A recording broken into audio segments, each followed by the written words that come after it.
আমি যা ধরি শেষ করে ছাড়ি। ভেবেছিল পালিয়ে যাব। রাজ্যপালের সঙ্গে দেখা করে রাজভবন থেকে বেরিয়ে এক প্রকার হুঙ্কার দিলেন শুভেন্দু অধিকারী। স্পষ্ট জানালেন 19 তারিখ বিকেল 4টে থেকে আমাদের ধর্ণা চলবে। ধর্ণার অনুমতি চেয়ে ইমেল করেছেন কলকাতা পুলিশের কমিশনার বিনীত গোয়েলকে। তবে এখনো পর্যন্ত অনুমতি পাননি। তবে অনুমতি না পেলেও কুছ পরোয়া নেই, কারণ বিরোধী দলনেতার কাছে প্ল্যান বিও রেডি রয়েছে। জানালেন গত 3 বছর ধরে যেভাবে সভার অনুমতি আদায় করেছেন ঠিক সেইভাবে ধর্ণা কর্মসূচিরও অনুমতি আদায় করবেন। কি বলছেন তিনি শোনাবো আপনাদের। আমি কলকাতা পুলিশ কমিশনার দলদাস বিনীত গোয়েল, যিনি মোজা জুতো খুলে মমতা ব্যানার্জির বাড়িতে কালী পুজোর দিন প্রসাদ বিতরণের কাজ করেন, সেই বিনীত গোয়েলকে আমি চিঠি দিয়ে বলেছি এখানে ভাইপো বসেছিল, 5 দিন ধরে ধর্ণা দিয়েছিল, ঠিক সেম জায়গায় ভাইপোকে যেখানে অনুমতি দিয়েছে আমাকেও দিতে হবে। 19 তারিখ বিকেল 4টা থেকে আমাদের ধর্ণা চলবে। আমরা প্রত্যেক দিন ধর্ণা করব বলে জানিয়েছি এবং তার উত্তর আমি আজ অবধি মেলে পাইনি। আমি মঙ্গলবার দিন আবার রিমাইন্ডার মেল দেব। উত্তর পেলে ভালো, উত্তর না পেলে আমি যে পদ্ধতিতে পারমিশন আদায় করে এখনো অবধি 100-র বেশি সভা আমাকে গত 3 বছরে করতে হয়েছে, এখানেও ধর্ণাটা ঠিক একই পদ্ধতিতে পারমিশন আদায় করে আমি করব।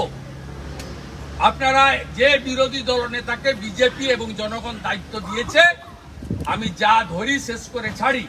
বৃহস্পতিবার আমাদের আটকেছে ডিসি ইন্দিরা আর ওই এডিসিপি খালেদ মিরাজ।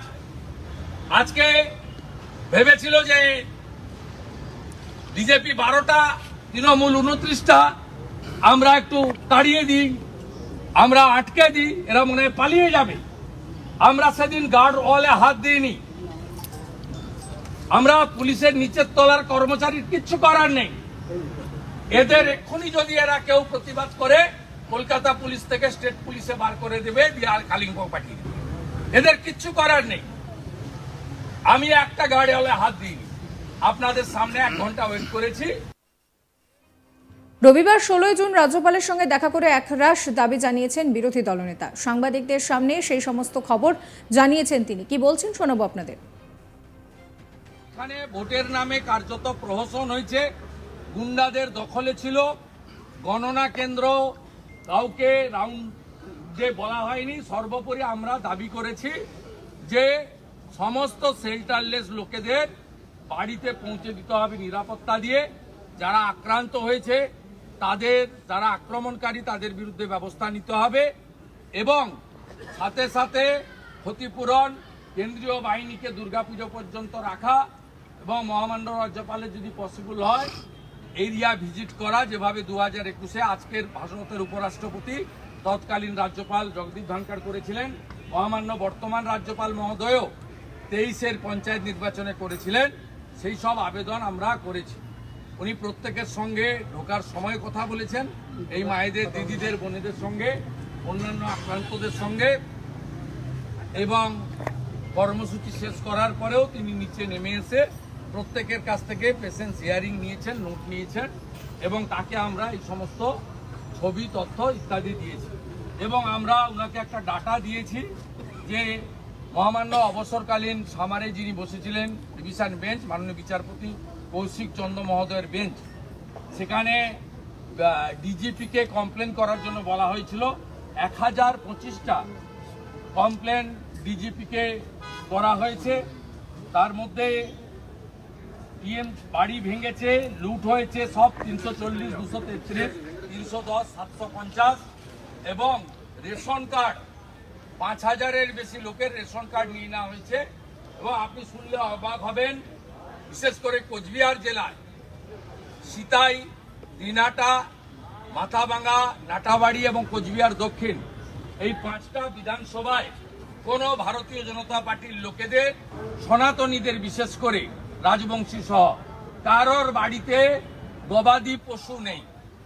সমস্ত গবাদি পশু মানে গরু এবং ছাগল খুলে নিয়ে চলে গেছে তৃণমূল কংগ্রেসের দুর্বৃত্ত বাহিনী। একজনের বাড়িতে নেই। আমি দায়িত্ব নিয়ে বলছি, আপনাদের নাটাবাড়িতে, সিতাইতে, মাথাভাঙাতে, দিনহাটাতে এবং আপনার কোচবিহার সাউথে, এবং ব্যাপকভাবে এখানে আমাদের এসসি মোর্চার নেতা সঞ্জয় নায়ক আছেন, তার বাড়ি এটা নিয়ে তৃতীয়বার ভাঙা হলো। 21 সাল থেকে পরপর করা।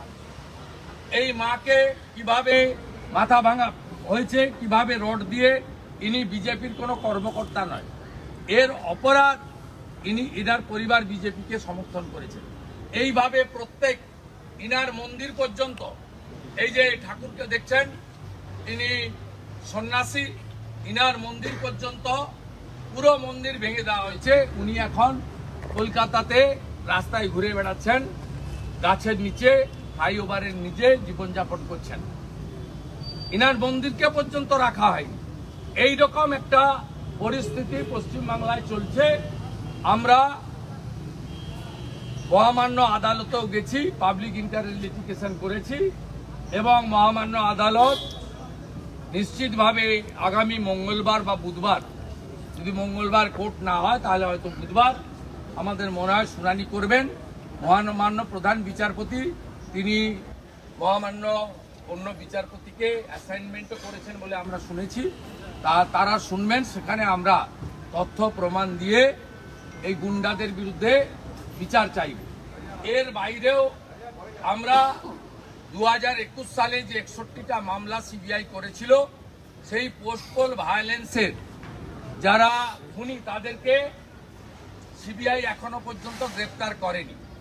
পরেশ পাল থেকে, জীবন সাহা থেকে, স্বপন সমাদ্দার থেকে, শকত মোল্লা থেকে, উদয়ন গুহ থেকে যে সমস্ত গুন্ডাদের এখনো গ্রেপ্তার করা হয়নি, আমরা সেই বিষয়েও আগামী দিনে আইনি লড়াইয়ের পথে যাব। এবং 2021 সালে 61টা সিবিআই মামলা যার এখনো ফাইনাল চার্জশিট জমা পড়েনি, এরও আমরা নতুন করে লড়াই শুরু করার সিদ্ধান্ত নিয়েছি। এবং প্রত্যেকটা গুন্ডাকে আমরা শাহজাহানের মতো জেলের ভিতরে দেখতে চাই। আমরা 39% ভোট পেয়েছি, 2,33,00,000 ভোটার আমাদের ভোট দিয়েছে। আমরা দায়বদ্ধ পশ্চিম বাংলার জনগণের কাছে। এ লড়াই চলছে, এ লড়াই চলবে। কয়েকদিন আগে ভোট পরবর্তী হিংসায় আক্রান্তদের নিয়ে দেখা করতে গিয়েছিলেন শুভেন্দু অধিকারী। তবে পুলিশি ব্যারিকেডে তাকে বাধা দেওয়া হয় বলে অভিযোগ করেন তিনি। ওই মামলায় শুক্রবার হাইকোর্টের বিচারপতি অমৃতা সিনহা জানিয়ে দেন, রাজ্যপালের সঙ্গে দেখা করতে চাইলে নতুন করে আবেদন করতে হবে তাকে। সাবস্ক্রাইব করবেন আজ তাক বাংলার ইউটিউব চ্যানেলকে, ফলো করবেন হোয়াটসঅ্যাপ চ্যানেলও।